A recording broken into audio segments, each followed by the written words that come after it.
할렐루야. 하나님께서 주시는 은혜와 평강이 우리 성도님들 위해 늘 충만하시기를 주님의 이름으로 축원드립니다. 오늘 말씀 베드로전서 2장 4절에서 8절 말씀을 통해서 산돌이란 제목으로 함께 은혜를 나누도록 하겠습니다. 요즘 우리가 많이 듣는 생활 방식 중에 미니멀 라이프라는 말을 들어보셨을 겁니다. 미니멀 라이프. 미니멀 라이프는 무엇이냐 하면 절제를 통해서요, 일상생활에 꼭 필요한 그런 적은 물건만으로 만족하며 거기에 행복을 추구하고 살아가는 방식을 말합니다. 물건이 많이 있다고 행복하지 아니라 꼭 필요한 것을 요긴하게 사용하면 행복한 것이니 우리의 주변을 이렇게 작고 조그맣게 축소시키자라는 것이 미니멀 라이프입니다.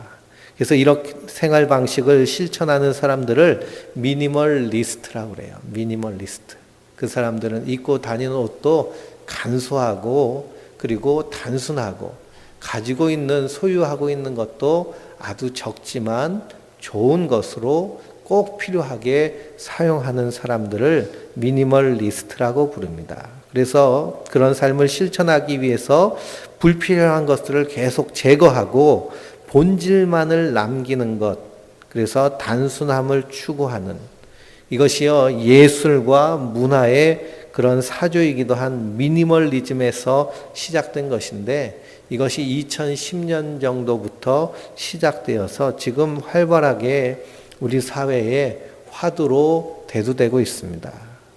그래서 인생에서 정말 소중하고 본질적인 것에 집중하여서 자기의 본연의 모습을 찾아가면 거기서 행복을 찾을 수 있다라고 생각하는 것이 미니멀 라이프입니다. 그렇죠? 사람의 행복이 소유의 넉넉함에 있지 않습니다. 성경에서도 먹을 것과 입을 것이 있으면 그로 족한 줄 알라라고 말씀하고 있죠. 그런데 우리가 살고 있는 이 시대는요, 소유를 부추기는 시대입니다.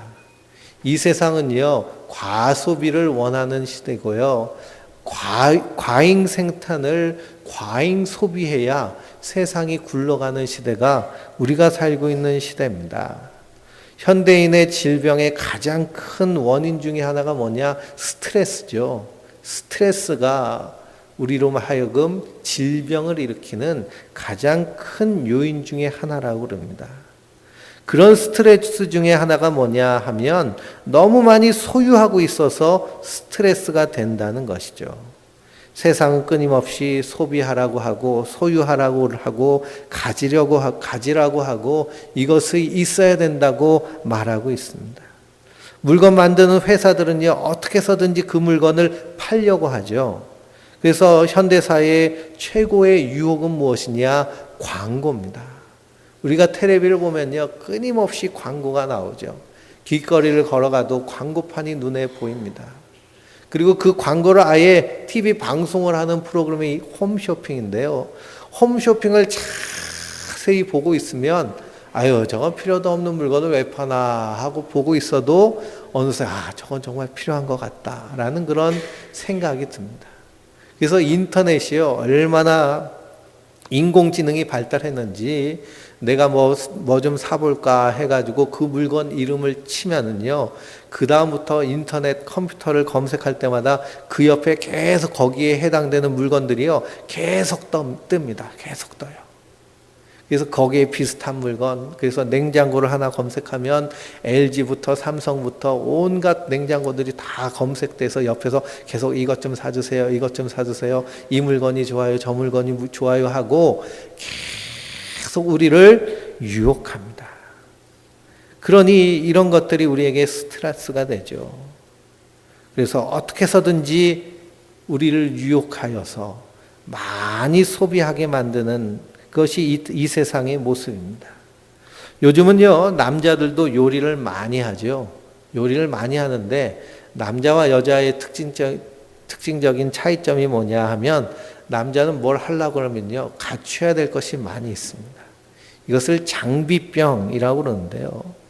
요리를 하나 해도 요리 도구들이 잘 갖춰져 있는 상태에서 요리하는 것을 좋아하죠. 사진을 한 장 찍어도요, 그냥 조그만한 이렇게 뚝딱이 카메라로 찍기보다는 이렇게 대포 같은 그런 전문가용 카메라를 가지고 사진을 찍으려고 합니다. 그러다 보니까 비용이 엄청나게 늘어졌죠.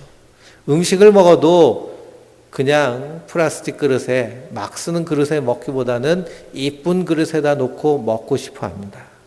그러다 보니까요, 이쁜 그릇을 사죠. 이쁜 그릇은 값이 비쌉니다. 값이 비싼 그릇을 막 놓을 수 없죠. 그러니까 장식장을 사죠. 그 장식장에다 그릇을 잘 진열해 놓습니다. 장식장을 놓으려고 그러니까요, 집이 어떻게 해야 될까요? 집이 넓고 커야 됩니다. 멋지게 요리를 하려면 주방도 넓고, 그리고 거기에 있는 주방 용품들, 가전제품들이 하나씩 갖춰져야 되죠. 그러다 보니까 큰 집이 필요하고 큰 부엌이 필요합니다. 그러다 보니 그 비용이 눈덩이처럼 불어나죠. 그것이 다 우리 인생의 스트레스가 됩니다. 그래서 미니멀 라이프는 소유와 소비에 집착하게 만드는 현대 문명에 반대하는 흐름이 미니멀 라이프입니다. 근데 이 미니멀 라이프를 살 때에도요, 스트레스가 생겨요. 왜냐? 내가 이걸 정말 사고 싶어서 산 것인데 필요 없다고 하니까 버려야 되는 것이잖아요. 근데 무엇을 버려야 되는지도 스트레스가 되는 겁니다.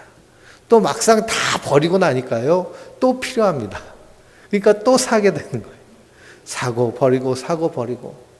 그래서 어느샌가 우리의 삶 가운데 쓰레기가 넘쳐나는 시대가 우리가 살고 있는 삶입니다. 물건을 하나 사도요, 쓰레기가 한없이 나옵니다. 그래서 인생은요, 항상 무엇을 취하고 무엇을 버리는가라는 것이 숙제와 같은 것이 우리 인생인 것 같습니다. 그런데 오늘 말씀에도 버리는 얘기가 나옵니다. 그런데 놀랍게도 사람은 버렸는데 하나님은 그 버린 것을 택하셨다라는 말씀이 오늘의 말씀입니다. 또 돌 얘기가 많이 나오죠. 사람에게 버림받은 돌. 그런데 사람이 버렸는데 그것을 하나님이 어떻게 하셨나요? 택하셨습니다. 그 택하심을 입은 돌은 보배로운 돌이고 살아있는 돌이. 그분이 바로 예수 그리스도를 말씀하고 있습니다. 그분은 모퉁이 돌인데 건축자의 버린 돌이라고 그러고 모퉁이의 머릿돌이라고 하며 부딪히는 돌이라고도 말하고 거치는 반석이라고도 말씀하고 있습니다. 그게 오늘 말씀에 나온 7종류의 돌을 말하고 있습니다. 이 돌의 의미가 무엇인가? 우리가 말씀을 통해서 살펴보며 우리가 정말 소유해야 될 것, 그것에 대해서 분명히 깨달아는 복된 시간이 되기를 주님의 이름으로 축원드립니다. 4절 말씀해 보니까 사람에게 버림받았으나 하나님께 택하심을 입은 보배로운 살아있는 돌이라 라고 말씀하고 있습니다. 그는 누구를 말씀하고 계시나요? 바로 예수 그리스도를 말씀하고 있습니다. 하나님께로는 보배로운 살아있는 돌이신 이 예수님을 사람들은 어떻게 했다는 거죠? 버렸다는 겁니다. 그러면 왜 버렸을까요? 무언가 쓸만하다면 버리지 않고 주워 모았을 텐데 자기 인생에 전혀 도움이 되지 않고 손해만 나고 방해만 되기 때문에 버렸다라는 사실입니다. 실전 말씀을 보면 건축자들의 버린 돌이라고 말씀하고 있습니다. 건축자는 집 짓는 사람입니다. 근데 건축자는 누구를 말하고 있는가요? 우리 한 사람 한 사람 인생들을 향하여 건축자라고 말하고 있습니다. 아니, 난 집 진 적이 없는데 무슨 건축자야 라고 말씀할 수 있지만 우리는 인생을, 우리의 앞날의 인생을 뭐 한다고 그러나요? 설계한다고 그럽니다. 건축의 시작은 어디서부터 시작되나요? 설계에서부터 시작되죠. 우리 인생에서 설계는 참으로 중요합니다. 설계를 잘못하면요, 아무리 좋은 그러한 자재를 가지고 건물을 지어도 엉망진창 건물이 돼버립니다. 그래서 설계가 참 중요하고요. 그래서 건축비의 10%가 설계에 해당할 정도로 설계가 매우 중요합니다. 우리 인생도 설계가 중요하죠. 아무렇게나 막 살다가는 결국에는 땅을 치며 후회하는 인생을 살게 됩니다. 그래서 우리는 자녀들을 키우면서 뭐라고 얘기하나요? 야, 너 행복하게 살려면, 잘 살려면 뭐 하라고 그래요? 공부하라 라고 합니다. 공부해라. 그러면서 친구를 사귀어도 어떤 친구를 사귀라고 그래요? 도움이 되는 친구를 사귀지 도움이 되지 않는 친구는 버려라 라고 말합니다. 그래서 자기 인생을 설계하고 계획하며 사는 것이 인생입니다. 어떻게 하면 성공적으로 인생을 살까 하며 살아가는 것이 우리 사람들이죠. 그렇기 때문에 모두가 우리는 건축자입니다. 그래서 인생의 집을 짓기 위해서 모든 것을 다 끌어모으는 것이 우리 사람들이 사는 삶의 모습입니다. 우리 성도님들은 인생의 설계를 위하여서 어떤 일들을 하고 있나요? 어떤 설계를 하시고 어떤 자재를 가지고 어떻게 시공하고 준공해 나가고 있습니까? 성경은 우리를 설계자, 건축자라고 말하고 있습니다. 그런데 그 건축에서 필요한 자재가 있는데요. 그 대표적인 것이 돌이죠. 고대 사회에는 건축의 가장 중요한 자재 중에 하나가 돌입니다. 그런데 예수 그리스도가 건축자가 버린 돌이라고 말합니다. 제주도에 가면 돌담이 많죠. 돌담이 참으로 많습니다. 가는 곳마다 돌담이 있는데요. 돌담이 쌓기 위해서는 그 돌의 모양이 어떻게 돼야 될까요? 쌓기 좋게 되어 있어야죠. 판판하거나 모퉁이진 것이 없거나 동그라면은 돌담 쌓기가 힘듭니다. 그래서 둥근 돌은 쳐가지고 깎아내서 그래서 돌담을 차곡차곡 쌓아서 바람이 많은 제주도에서 바람을 피하고 농작물을 키우게 하는데 요긴하게 쓰는 것이 바로 돌입니다. 그런데 이 돌을 쌓다 보면 필요 없는 돌이 있습니다. 그것은 바로 동그랗거나 럭비공처럼 생긴 돌은요, 도무지 돌담 쌓을 때 필요하지 않고요, 요긴하지 않습니다. 그럼 그 돌은 어떻게 해야 될까요? 예? 해머로 쳐서 부셔서 평평하게 만듭니다. 근데 단단한 돌이 있죠. 일명 짱돌이라고 하는 돌. 그 돌은 망치로 쳐도요, 깨지지 않고 부서지지 않습니다. 그러니 그 돌은 여기도 쓸모없고 저기도 쓸모없어서 버려버리죠. 근데 이렇게 버린 돌이 바로 오늘 성경에 누구라고 말씀하고 있나요? 예수님이라고 말씀하고 있습니다. 4절 말씀처럼 사람들에게 버림받은 돌, 그분이 바로 예수님이십니다. 우리는 평소에 예수님을 너무나 피상적으로 알고 있습니다. 분명한 복음에 대한 믿음과 그리고 교리를 알고 있어야 되는데요. 너무 그냥 대충 알고 있어요. 그저 예수 믿으면 복 받는다라고 말합니다. 근데 그 복이라는 것이 무슨 복인가요? 예수 믿으면 천국도 가고 영생도 얻고 이 땅에서도 성공한다라고 얘기합니다. 예수 열심히 믿고 자녀를 위해 기도해봐. 하나님이 복 주셔서 자녀가 하는 일이 다 형통할 거야 하면서 님도 보고 뽕도 따는 이 세상 것도 누리고 저 하늘의 것도 누리려고 하는 그런 것들로 예수 믿으면 복 받는다라고 이렇게 대충 얽어버리죠. 정말 이러하다면 사람들이 이 산돌 대신 그리스도를 버릴 이유가 있을까요? 없을까요? 전혀 없습니다. 눈에 보이지 않는 이 이야기들 보험 들듯이 하나 들어두어도 좋은 것으로 여기는 것이죠. 그리고 세상에서 위안도 되고 복도 받는다면 그런 것 하나 장만해 둘 필요가 있을 겁니다. 그러면 인생의 건축자들이 그 모퉁이 돌 대신 그리스도를 모아 드릴 수 있겠죠. 그렇지만 그 돌을 버렸다라고 성경은 말하고 있습니다. 성경은 왜 이 세상이 심판받아야 하는지를 먼저 말씀하고 있습니다. 예수님이 복음을 증거할 때 복 받으라 라고 말씀하지 않으셨습니다. 뭐라고 말씀하셨나요? 회개하라, 천국이 가까이 왔느니라 라고 말씀하셨죠.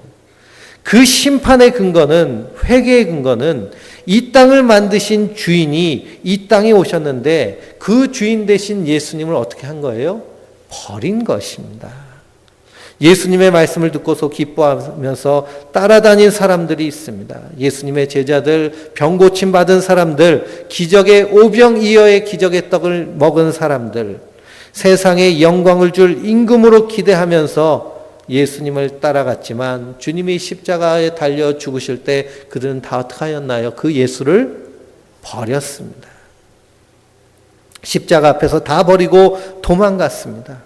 십자가에 힘없이 매달려 죽어가는 그 예수님을 누가 자신의 주와 그리스도로 섬기겠습니까? 그러므로 사람들이 버렸다는 겁니다.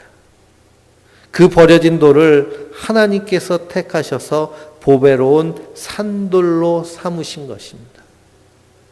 그러므로 이 세상은 어떻게 됐나요? 하나님의 진노 아래 놓이게 된 것입니다.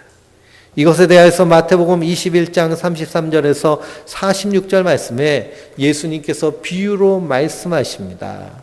한 집주인이 포도원을 만들었습니다. 산울타리를 두르고 거기에 포도즙을 타는 틀을 만들고 망대를 짓고 그것을 농부들에게 새로 주었죠. 농부들이 열심히 가꿔서 거기서 결실을 맺었습니다. 결실 맺을 때가 되니까 주인이 자기의 종을 보내서 그 열매를 얻으려고 했습니다. 그 새를 받으려고 했죠. 그랬더니 농부들이 그 종을 어떻게 하였나요? 잡아서 심히 때리고 죽이고 돌로 쳤다라고 말씀하십니다. 후에 예수님께서 하나님 그 포도원 주인이 자기 아들을 보내며 그들이 내 아들은 존대하리라 라고 하며 아들을 보냈습니다. 그랬더니 농부들이 뭐라고 하였나요? 그들이 하는 말이 이는 상속자니 저를 죽이고 그 유산을 차지하자 하고 포도원 밖에 내쫓아 죽였느니라 라고 말씀하셨습니다. 포도원 주인이 올 때에 그 농부들이 어떻게 되겠느냐 주님 말씀하시죠. 그 악한 자들 진멸하고 포도원을 제때에 열매를 바칠 만한 다른 농부들에게 새로 줄지니라 라고 말씀하십니다. 그러면서 예수께서 이르시되 너희가 성전의 건축자들이 버린 돌이 모퉁이의 머릿돌이 되었나니 이것은 주로 말미암아 된 것이요 우리 눈에 기이하도다 함을 읽어본 일이 없느냐 라고 말씀하십니다. 이 말씀은 바로 대제사장들과 바리새인들을 향하여서 하신 말씀이고 그들이 이 말씀을 듣고 예수를 죽이려고 하나 따르는 무리들을 두려워하고 예수를 선지자로 아는 백성들 때문에 그 일을 행하지 못했지만 결국 예수님의 말씀처럼 그 산돌 대신 그리스도를 십자가에 못 박아 버린 것입니다. 예수님께서는 자신이 어떻게 될지를 알고 말씀하신 것이죠. 건축자들의 버린 돌이 모퉁이의 머릿돌이 된다는 시편 118편의 말씀을 인용하면서 자신이 사람들에게 버림받을 것을 말씀하시는 겁니다. 이 말씀대로 예수님은 철저하게 버림받으셨습니다. 3년 동안 예수님을 사랑하며 따라다니던 제자들도 그 예수님을 버렸습니다. 죽도록 충성하겠다고 다짐하면서 결국 저주하면서 맹세까지 하며 부인하며 버린 것이 베드로지요. 닭이 3번 울기 전에 내가 나를 부인하리라 라고 주님 말씀하셨습니다. 저기 건물 뒤에요 닭이 있는데요. 수탉이 새벽 4시마다 시간마다 30분마다 정신없이 울어대는데 닭이 3번 우는 시간이요 10분이 넘지 않습니다. 그러니 베드로가 닭이 3번 울기 전에 주님을 부인하리라 라는 것은 생각할 겨를도 없이 그냥 부인했다는 겁니다. 그러니 입으로는 충성을 다하겠다고 하지만 결국 그 예수님을 제자들조차도 버린 것, 그것이 예수 그리스도의 십자가입니다. 우리가 이 세상을 볼 때 이 말씀을 기초로 하여서 세상을 볼 수 있어야 됩니다. 예수님을 버린 이 세상은 이제 큰일 났다라는 마음으로 세상을 보아야 하는 것이 성도가 세상을 보는 시각입니다. 그런데 누가 예수님을 믿으면서 이런 마음으로 믿을 수 있겠습니까? 우리가 이 말씀을 보면서 나는 진벌받아 마땅한 그 농부와 같은 자구나 라고 가슴 치며 아파하는 그 일이 우리 안에 일어날 수 있겠다는 겁니다. 이것은 우리의 힘으로 되는 것이 아니라 성령께서 우리 가운데 역사하심으로 죄를 깨닫게 하시고 죄를 자복하며 통회하며 회개하게 하여 주실 때 가능한 줄 믿습니다. 성령이 임하시면 예수님께서 요한복음에 분명히 말씀하시기를 죄에 대하여, 의에 대하여, 심판에 대하여 세상을 책망하리라 라고 말씀하셨죠. 성령이 임하시면 우리 안에서 일어나는 일이 혓바닥이 꼬부라지면서 무조건 방언을 하고 그런 일이 아니라 먼저 죄에 대하여서 하나님 우리를 책망하시는 겁니다. 내가 하나님 앞에 얼마나 죄인인가. 산돌 대신 그리스도를 버린 자가 바로 누구라는 것을 깨닫게 되는 거예요. 나라는 것을 깨닫게 되며 회개의 자리로 나오게 되는 줄 믿습니다. 그래서 4절 말씀을 다시 보면 사람에게 버림받았으나 하나님께 택하심을 입은 보배로운 산돌이신 예수님께 나아가는 것은 부활하신 예수께서 제자들을 다시 찾아가신 그 모습 그대로 자기 백성에게 찾아오신 줄 믿습니다. 예수님의 제자들이 예수님을 다 버렸죠. 그리고 두려워하여서 한 곳에 모였을 때 예수님께서 그들을 찾아오십니다. 그들에게 말씀하시기를 평안하뇨 라고 말씀하십니다. 그러면서 너희에게 성령이 있을지어다 하며 그들에게 성령을 불어넣으시죠. 그리고 후에 오순절 마가의 다락방에 그들이 모여서 간절히 성령이 임하시기를 기도할 때 성령이 강한 바람과 같이 불의 혀와 같이 그들 가운데 임할 때 그들 가운데 믿어지는 믿음이 역사되어 준 줄 믿습니다. 그러므로 이전에는 산돌 대신 그리스도를 버린 자였는데 이제는 하나님의 보배로운 산돌을 나의 주, 나의 하나님으로 모신 자가 되었습니다. 성령이 임하게 되면 바로 이런 일이 일어나는 것입니다. 성령이 임하게 되면 사람이 싫다고 버린 그 예수님을 나의 보배로 믿게 되고 그 안에서 연합되어서 하나님의 교회로 세워져 가는 줄 믿습니다. 신령한이라는 말씀이 나오죠. 신령한 집으로 지어져 가는 것. 산돌 대신 예수님께 붙어서 신령한 집으로 지어가져 가는 것에 이 신령이라는 단어가 성령이라는 뜻입니다. 성령 안에서 너희도 산돌같이 신령한 집으로 세워지고 예수 그리스도로 말미암아 하나님이 기쁘시게 받으실 신령한 제사를 드릴 거룩한 제사장이 될지니라. 5절에 말씀하고 있습니다. 성령으로 주님께 나온 자는 주님께 붙어서 성전이 되어가는 것입니다. 하나님을 기쁘시게 하는 거룩한 제사장이 된다는 것입니다. 그것은 예수 그리스도로 말미암는 것이죠. 그래서 하나님을 기쁘시게 하는 거룩한 제사장이 되었다는 것은 자신은 예수님을 쓸모없다고 버렸지만 그 버림받은 예수님이 오히려 자신을 살려주셨다는 것을 그 인자하심을 맛보아 아는 자들입니다. 그 인자하심을 맛보아 아는 자들이라면, 그래서 거듭난 사람이라면 신령하고 순전한 젖을 사모하라는 말씀이 이전 주에 드린 말씀입니다. 그 맛보아 아는 것이 주의 인자하심입니다. 그러면 나도 버려진 그 그리스도처럼 이 땅에서 버려졌을지라도 하나님 보배로 꼭 귀하게 여기심으로 그것으로 만족하는 것이 성도의 삶입니다. 이것이 성도가 추구하며 나아가야 될 모습입니다. 왜 그러느냐? 세상 사람들이 버렸다는 것은 결국 하나님의 진노 가운데 임하였다는 것을 의미하기 때문입니다. 베드로 사도는 이사야서 28장 16절 말씀의 성취를 예수님이 버림받았지만 하나님의 보배로운 돌로 택하심을 입었다는 증거로 말씀하고 있습니다.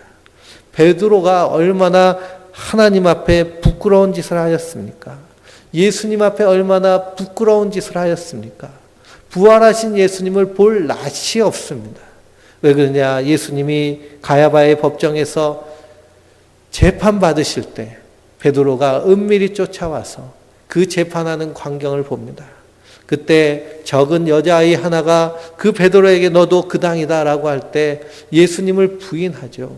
닭이 울기 전에 주님을 3번 부인하고 나서 베드로와 예수님이 눈이 마주칩니다. 그때 베드로가 그 법정을 뛰쳐나오죠.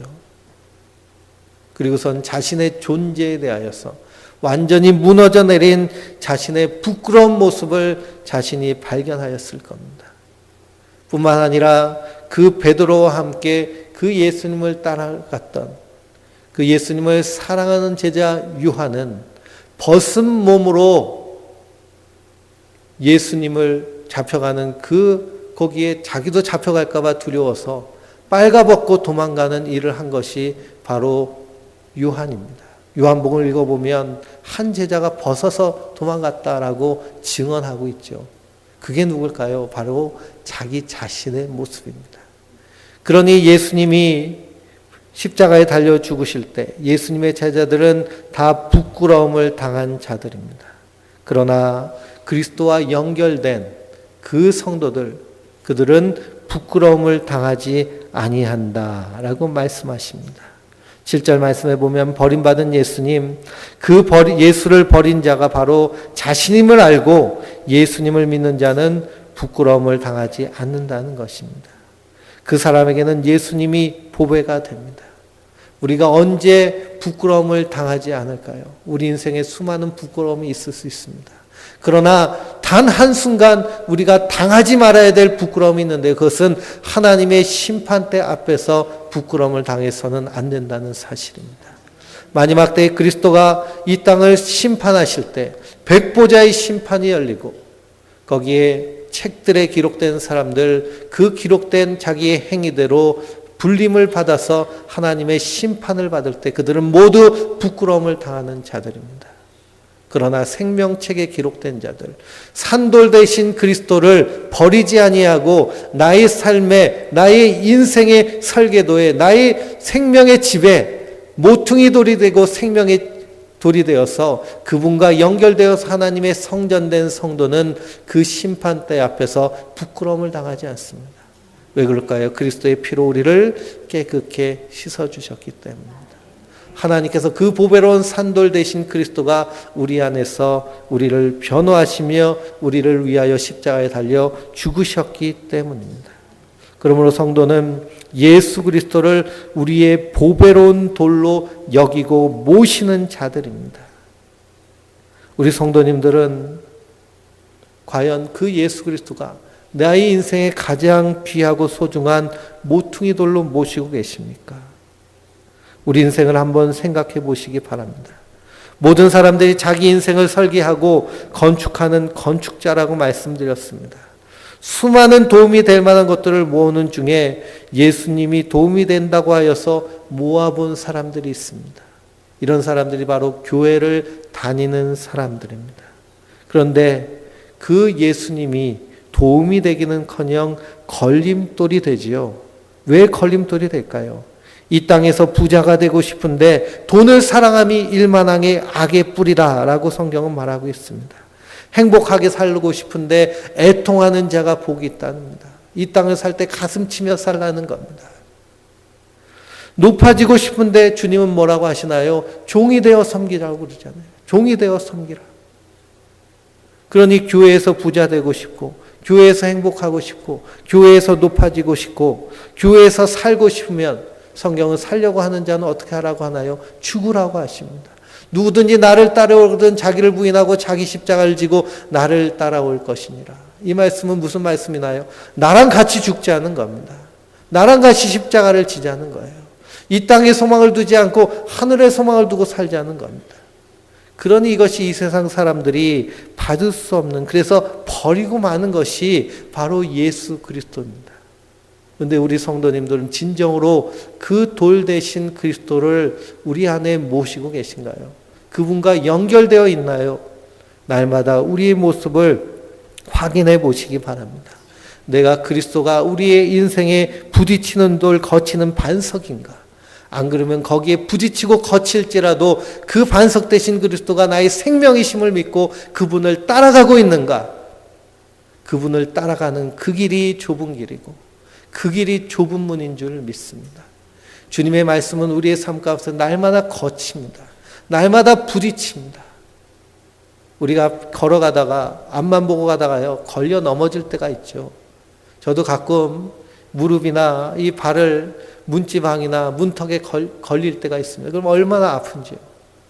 그런데 하나님의 말씀, 그 말씀 대신 그리스도는 성도의 삶 가운데 날마다 부딪힙니다. 왜 부딪힐까요? 우리가 말씀대로 살지 않고 세상이 말하는 대로 살기 때문에 부딪히는 겁니다. 근데 부딪히는 것이 은혜인 줄 믿습니다. 부딪히는 것이 소망인 줄 믿습니다. 그로 말미암아 우리가 죄를 깨달을 때 주님을 더 의지하며 주님만 바라보고 주님만 사모하게 되기 때문입니다. 그러나 부딪힐 때 그 도를 버려버리면 그 인생은 어떻게 되나요? 마지막 둘째 사망에 참여하게 되는, 부끄러움을 당하게 되는 줄 말씀을 통해서 발견할 수 있습니다. 그래서 에베소서 2장 20절 말씀에 너희는 사도들과 선지자들의 터 위에 세우심을 입은 자라. 그리스도 예수께서 친히 모퉁이 돌이 되셨느니라. 그의 안에서 건물마다 서로 연결하여 주 안에서 성전이 되어가고 너희도 성령 안에서 하나님의 거하실 처소가 되기 위하여 예수 안에서 함께 지어져 가느니라 라고 말씀하십니다.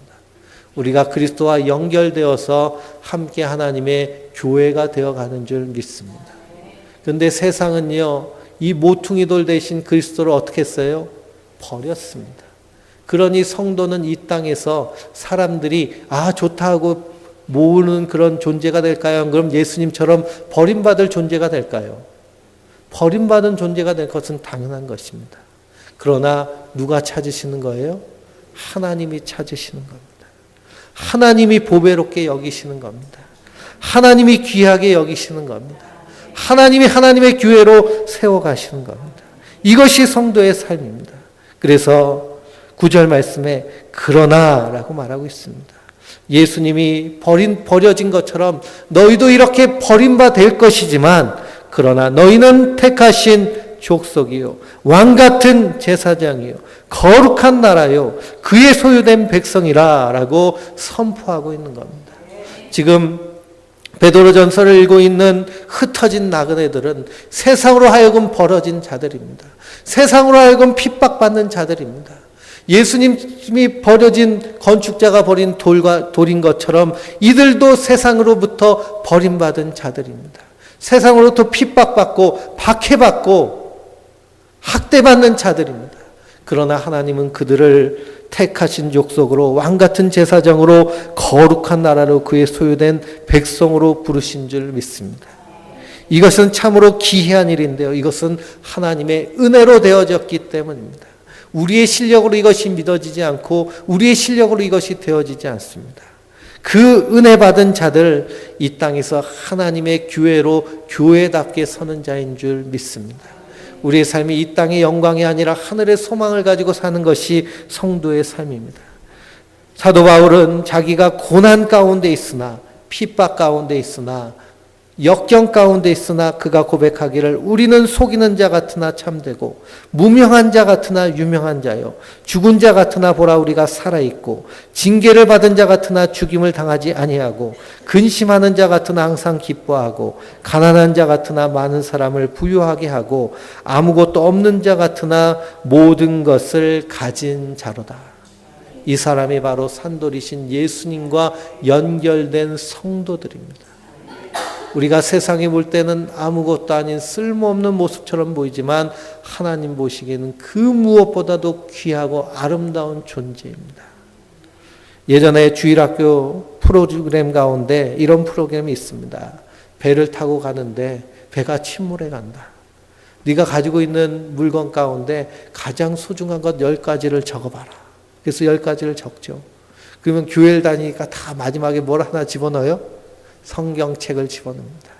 근데 이 배가 침몰해 간다. 하나씩 버려야 되는데 뭐부터 버리겠냐 하면 뭐부터 버려요? 자기가 자기 좋아하는 거 버립니다. 버리다가 나중에 이제 고민하죠. 부모님 성경책.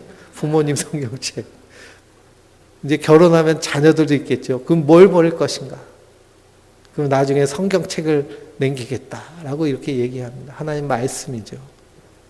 그런데 이것이 정말 교회에서 선생님한테 잘 보이기 위해서 그렇게 쓰는 것이 아니라 우리 인생의 소망, 우리 인생의 하늘 소망 대신 산돌이신 그리스도가 우리에게 정말 소중한 그분 한 분만으로 만족할 수 있는 그런 신앙을 하나님은 원하시는 줄 믿습니다.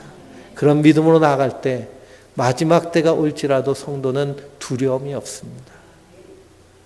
많은 사람들이 종말에 대한 막연한 두려움을 가지고 여기도 가고 저기도 가고 휩쓸리기도 하죠. 그러나 성도는 자기의 서 있는 그 자리에서 좌로나 우로나 치우치지 않고 든든히 서 있는 자인 줄 믿습니다. 왜 그러냐? 산돌 대신 그리스도와 연결되어 있기 때문입니다. 그분을 우리의 심령 가운데 모셔드렸기 때문입니다. 그 충만한 은혜와 사랑 가운데서 날마다 기쁨과 감사로 지극히 강하고 담대하게 이 땅을 넉넉히 믿음으로 승리하는 믿음의 승리자들 되시길 주님의 이름으로 축원드립니다. 기도하시겠습니다. 전능하신 하나님, 은혜와 사랑의 주님, 산돌 되신 주여, 사람들은 버렸지만 하나님 택하신 이 보배로운 산돌 되신 그리스도께 연결되어서 하나님의 교회, 하나님의 거룩한 제사장으로 삼아주신 은혜와 사랑을 감사드립니다. 우리를 택하신 족속, 왕같은 제사장, 거룩한 나라로 삼으셔서 마지막 때 하나님의 영광을 위하여 우리를 부르셨으니 주여 이 땅에서 담대하게 사명을 감당케 하여 주시고 이 땅에서 무슨 일을 하든지 하나님을 영광을 위하여 하는 자들 되게 하여 주시옵소서. 세상에선 우리가 버림받았을지라도 하나님 우리를 찾으시며 우리를 보배롭게 여긴다는 사실을 굳게 믿고 날마다 믿음으로 승리하는 자들 되게 하여 주시옵소서. 우리 안에서 버려야 될 것 버리며 참으로 간직해야 될 보배 되신 그리스도 안에서 승리하게 하여 주시옵소서. 감사하며